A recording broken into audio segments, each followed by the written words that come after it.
नमस्कार, रीवा 24 के ताज़ा तरीन अंक के साथ मैं शैलेंद्र। सबसे पहले प्रमुख खबरें। 12 घंटे के अंदर ट्रांसपोर्ट नगर में हुई अंधी हत्या का रीवा पुलिस ने किया खुलासा। ज्ञात के द्वारा ड्राइवर को पत्थर मारने से पलटी बस।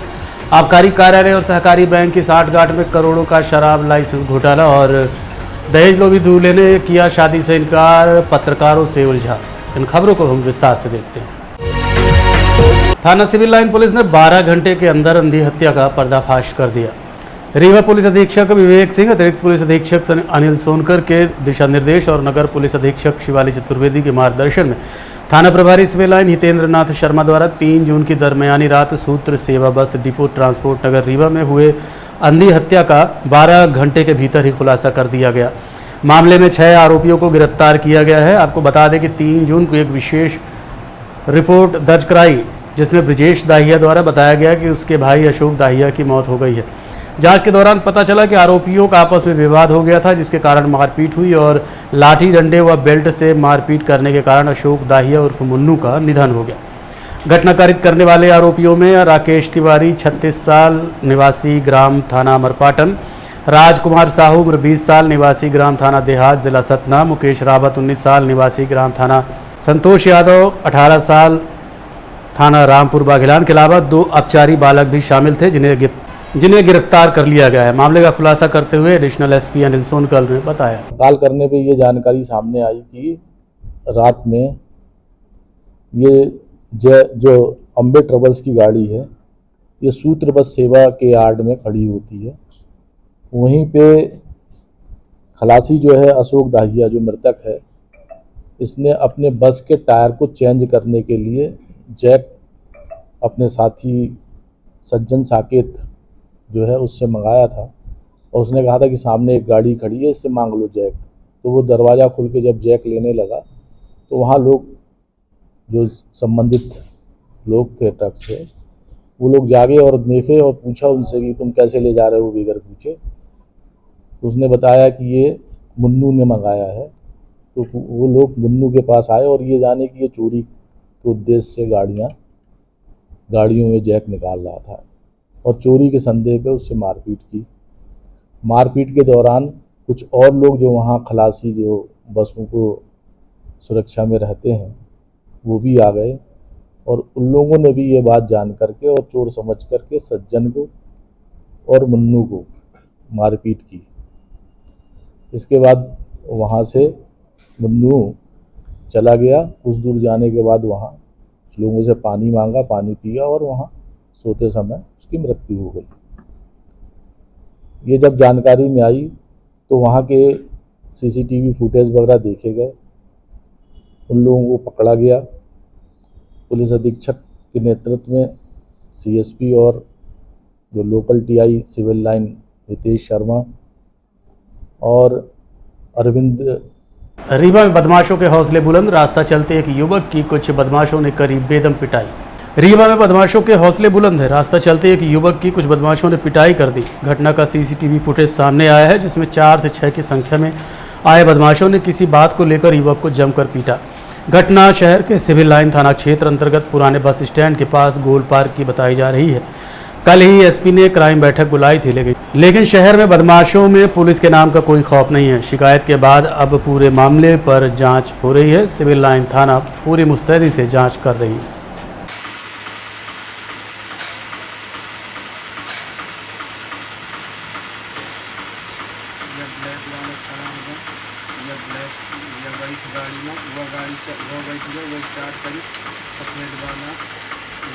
ये देखिए 2 गाड़ी निकलती, ये देखिए 2 गाड़ी वो वाले कैमरा में कनेक्ट हुआ ही बस।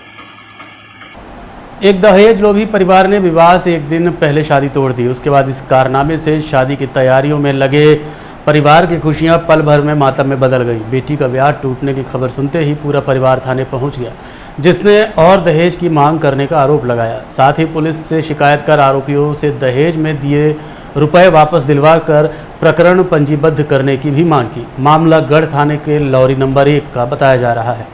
पुलिस को दी शिकायत के अनुसार शिवकली वर्मा पति राजमणि ने अपनी पुत्री की शादी विश्वविद्यालय थाने के इटौरा निवासी विनय कुमार साकेत पिता हीरालाल साकेत के साथ तय की थी।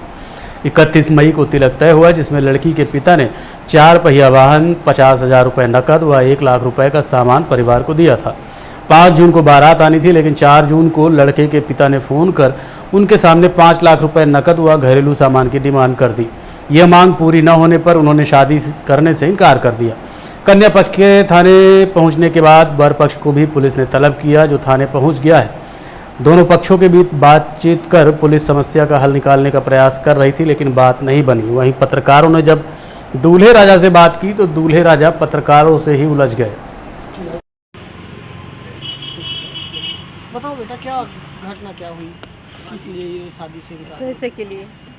पैसे के लिए बोले 5 लाख कैश दो तब शादी करेंगे।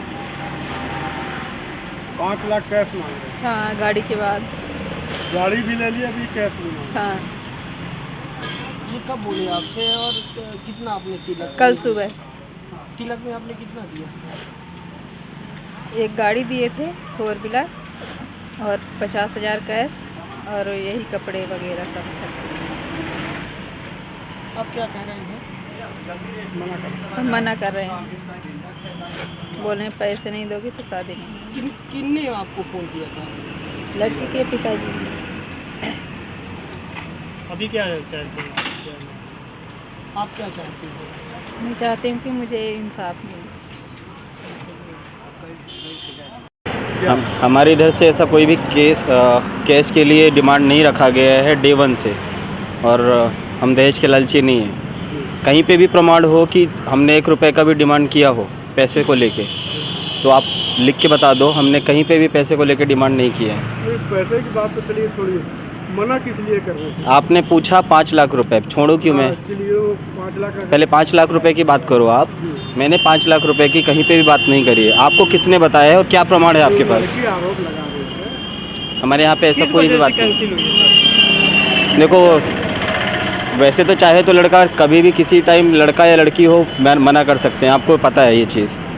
ये मेरा पर्सनल है, बट यहाँ पे अब ऑफिशियली बात हो रही है तो लड़की का जो चरित्र है मुझे पर्सनली पसंद नहीं आया। दैट्स वाई मैं लास्ट टाइम मैं इस शादी को मना किया हूँ। तिलक के 1 दिन पहले भी मैंने लड़की से रिक्वेस्ट किया था, ये मत करो, चीज़ें सही नहीं जाएगा, बट उसने मरने की धमकी दिया, घर वालों के मरने की धमकी दिया कि मेरी माँ मर जाएगी, मेरा बाप मर जाएगा। देखो, पर्सनली आप तब तक नहीं जा सकते जब तक कि बहुत सारी चीज़ें सामने ना आए। अब मेरे को उस टाइम तक पता चला कि लड़की में कुछ कमी है। मैंने रिक्वेस्ट भी किया उनकी माँ से कि देखो, चीज़ सही नहीं है, ये रिश्ता आगे नहीं टिक सकता। तो उन्होंने ही मेरे को फोर्स किया। हम लोग तिलक के लिए मैंने 1 दिन पहले मना किया था। तिलक चढ़वाने ही वाले नहीं थे, बट उसने मेरे को फोर्स किया, ज़बरदस्ती किया कि तिलक चढ़वाओ और फिर आगे देखेंगे अपन। तो ना पैसे की डिमांड हुई है, ना तो शादी की डिमांड हुई। हमने 1 दिन पहले शादी को रोकने के लिए बहुत कोशिश किया, बट ये लोग नहीं माने। लेकिन आपके पिताजी ज़बरदस्ती तिलक मंगवा है कि अगर लड़का नहीं कर रहा तो मैं शादी करूंगा, मेरी जवाबदारी है। जिला आबकारी कार्यालय एवं जिला सहकारी बैंक शाखा मोरबा द्वारा शराब दुकानों में लाइसेंसियों ने भारी भरकम घोटाला किया है, जिसको लेकर आज एडवोकेट बीके माला ने आयुक्त रीवा को ज्ञापन सौंपा।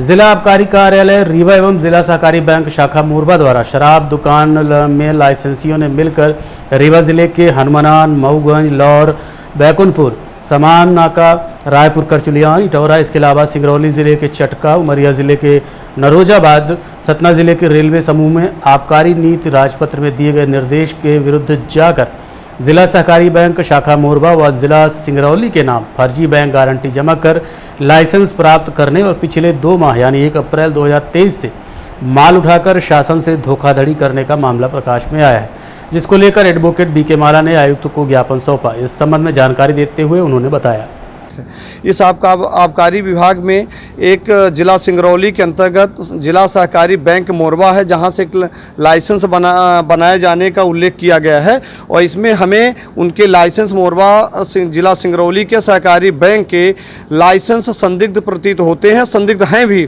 साथ में यहाँ पर जो यहाँ पे वर्तमान में रीवा जिले में दुकानें संचालित हैं, जो आबकारी शराब ठेकेदार हैं, इन्होंने नियम विरुद्ध तरीके से गलत तरीके से लाइसेंस अर्जित किया है और ये कूट रचित मनगढ़ंत दस्तावेज तैयार किए गए हैं। इस अभिलेखों से पता चलता है जो बैंक गारंटी है शायद, बैंक गारंटी। जी, ये बैंक गारंटी है। बैंक गारंटी को लेकर उन्होंने औपचारिकता व्यवस्थाएं बना ली हैं और साथ में उनके कई रिलेशन के जो वहाँ के वर्तमान बैंक मैनेजर हैं उनका रिलेशन संबंधित प्रमाणित हो रहा है और साथ में उनके द्वारा कूट रचित दस्तावेज बनाए गए हैं। इसमें रीवा जिले के कई वो हैं जो फर्में हैं, जो यहाँ शराब ठेकेदार हैं, उनकी भूमिका है।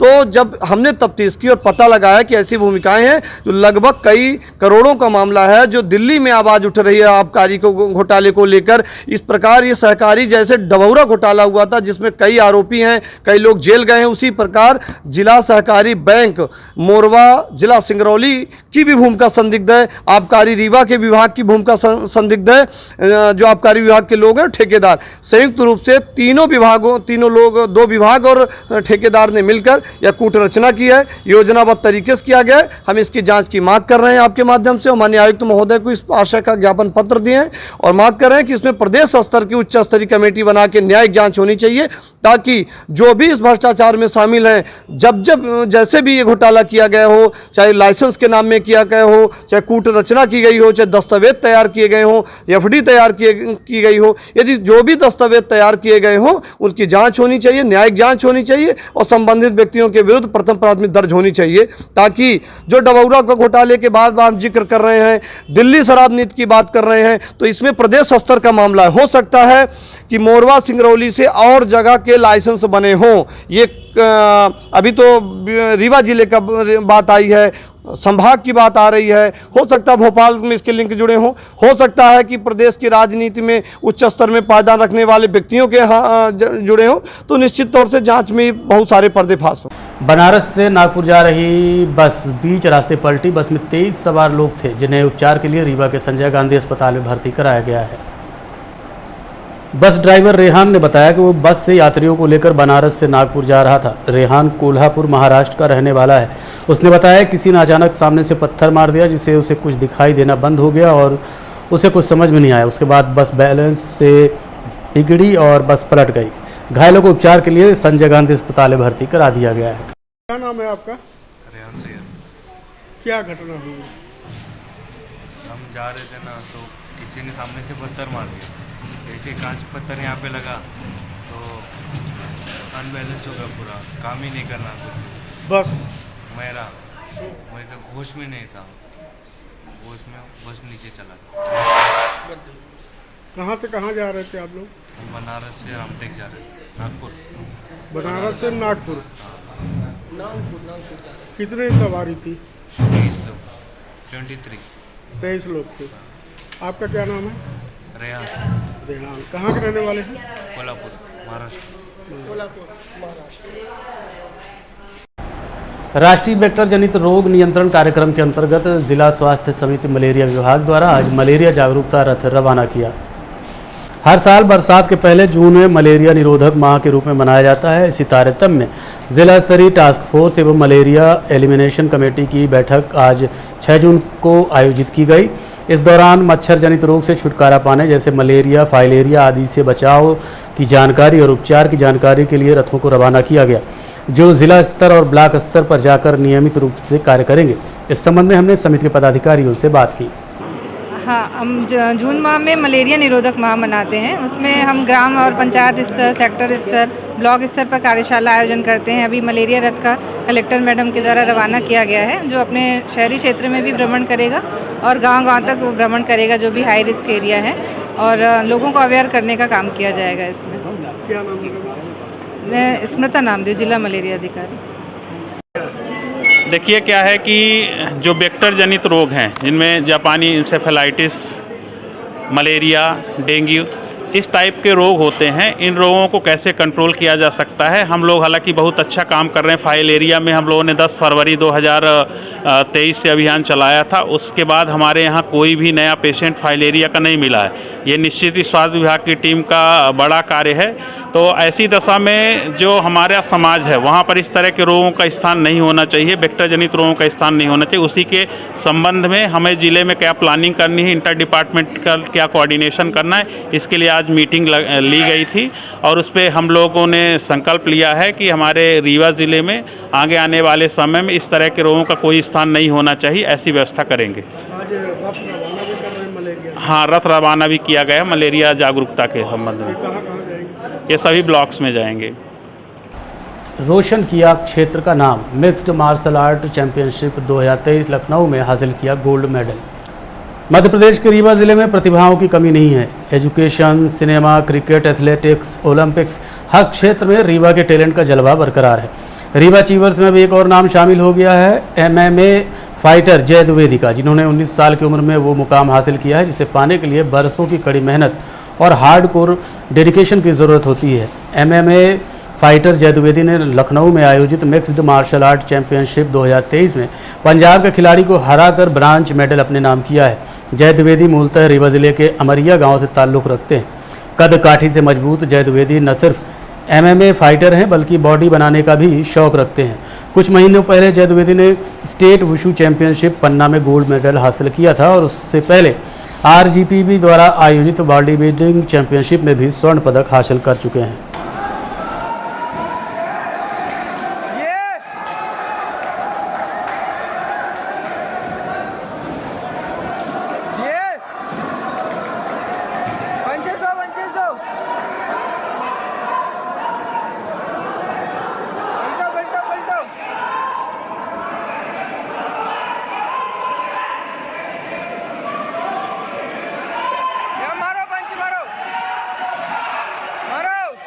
नशीली क्रप सिरप अवैध रूप से बेचने वाले आरोपी को 10 वर्ष का सश्रम कारावास व 1 लाख के जुर्माने से दंडित किया गया है। मामले को लेकर लोक अभियोजक शशि तिवारी ने बताया।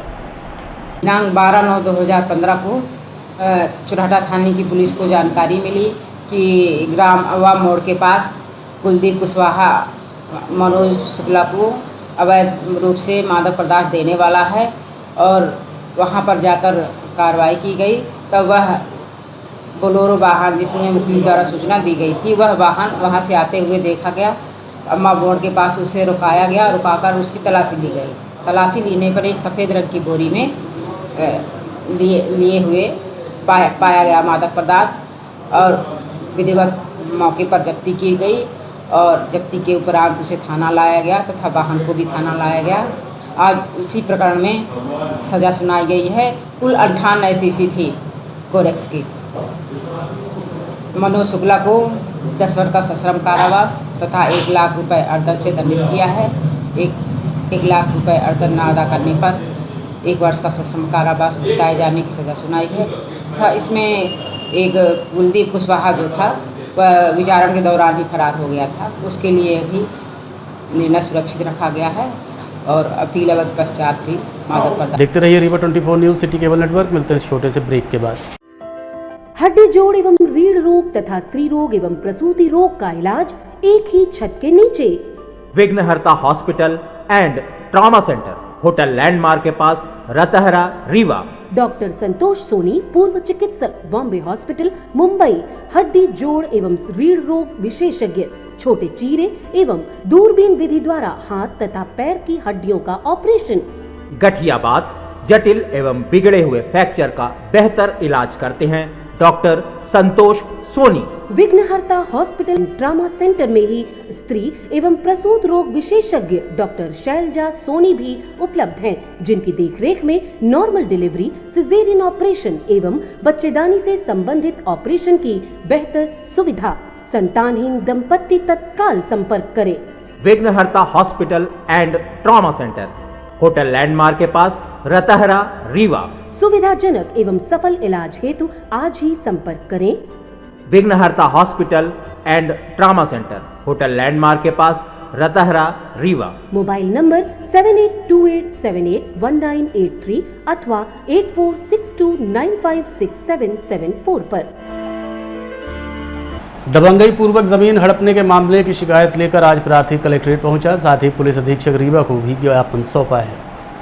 नौरा निवासी मोतीलाल पटेल ने बताया कि उसकी ज़मीन अनंतपुर पटवारी हल्का बोदा तहसील में स्थित है, जहां भूमि को हड़पने के लिए 15 फरवरी 1995 फर्जी तरीके से अंकित करके जाली विक्रय पत्र बनवाने में आरोपियों राजेंद्र पटेल तनय रामानंद सिंह उम्र 55 साल निवासी कैलाशपुरी, राम अवतार पटेल तनय अनिल पटेल थाना सगरा, शेषमणि पटेल तनय नंदलाल पटेल तनय वीरभान पटेल रतहरा थाना सिटी कोतवाली, छत्रपाल पटेल तनय चंद्रभान पटेल थाना विश्वविद्यालय। इसके अलावा शाहजहां बेगम मुद्रांक विक्रेता कलेक्ट्रेट और प्रकाश दुबे नोटरी कलेक्ट्रेट परिसर रीवा के विरुद्ध प्रथम सूचना रिपोर्ट दर्ज कराई थी, जो 17 नवंबर को विश्वविद्यालय थाने में दर्ज कराई, लेकिन आज तक कोई कार्रवाई नहीं हुई। मामले को लेकर पीड़ित मोतीलाल ने हमें बताया। जाना जाता है अनंतपुर। इसका केस कहीं चल रहा है? ये 70 चल रहा है कि एसपी के दिहन, कलेक्टर के दिहन, थाने में दिए, तहसीले में भी केस चल रहा है। तहसील में दिए थे, कलेक्टर साहब श्रीमान इलैया राजा साहब को आवेदन प्रथम दिए थे। तो तहसीली में चल रहा है कि नहीं चल रहा? केस कहीं नहीं चल रहा। केस अब ये चल केस चल रहा है यहाँ तहसीली में कि नहीं चल रहा? केस चलाने के लिए आवेदन किए हैं, पर अभी तक केस नहीं चला। थाने द्वारा कोई कार्रवाई नहीं की जाएगी। चक्कर लगा, कब से चक्कर लगा रहे हैं?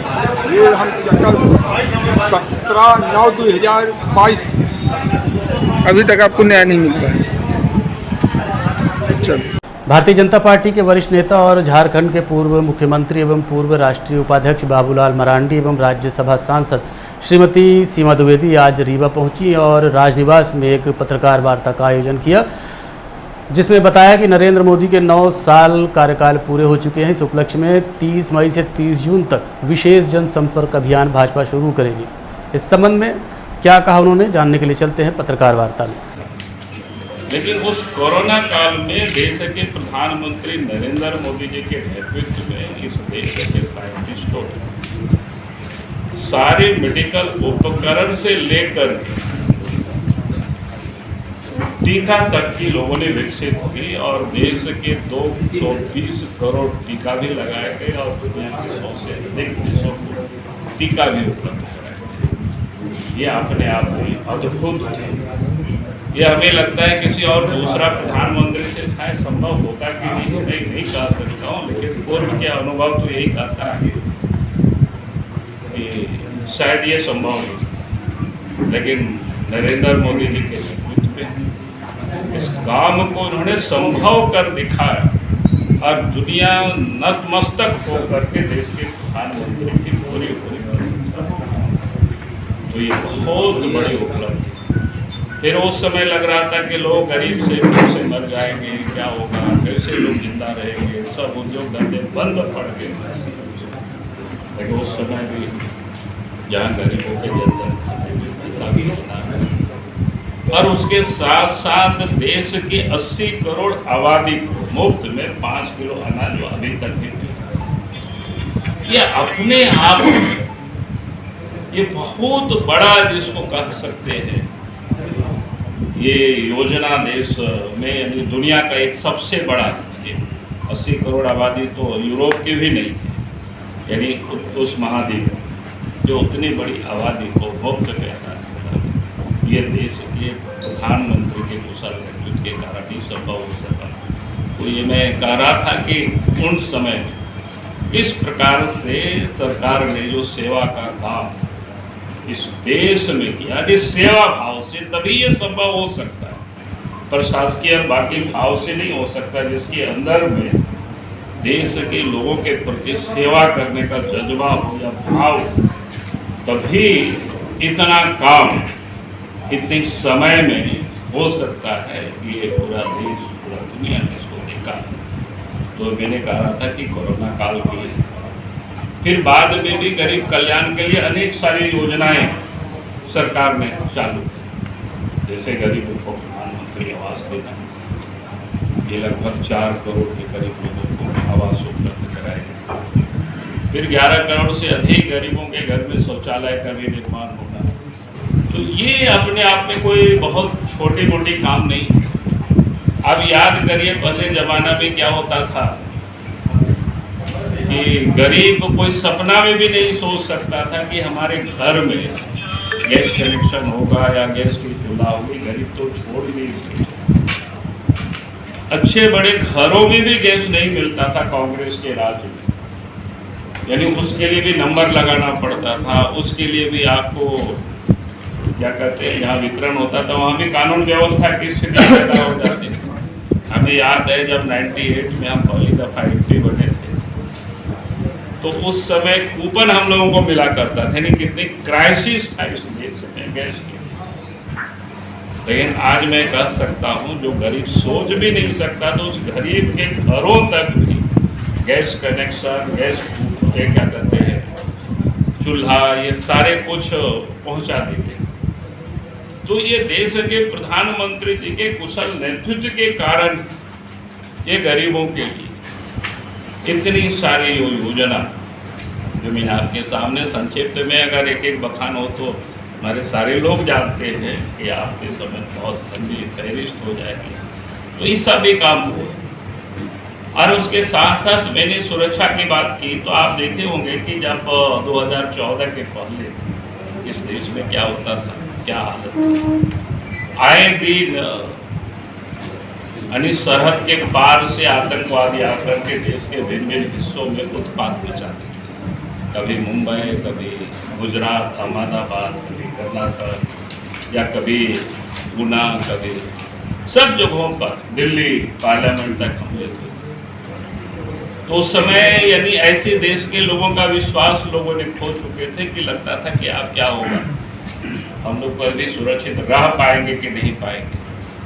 लेकिन 14 में जब देश के प्रधानमंत्री नरेंद्र मोदी जी बने तो हम सब ने देखा कि आप 9 वर्षों से तो देश में बिल्कुल शांत थे, 1-2 घटना छोड़ दीजिए, लेकिन उस घटना का भी परिणाम दुनिया ने देखी है। तो मैं ये कह रहा था कि किस प्रकार से इस देश को सुरक्षित किया गया, ये आज किसी से छुपा हुआ नहीं। आज के अंक में इतना ही। देखते रहिए रीवा 24 न्यूज़। नमस्कार।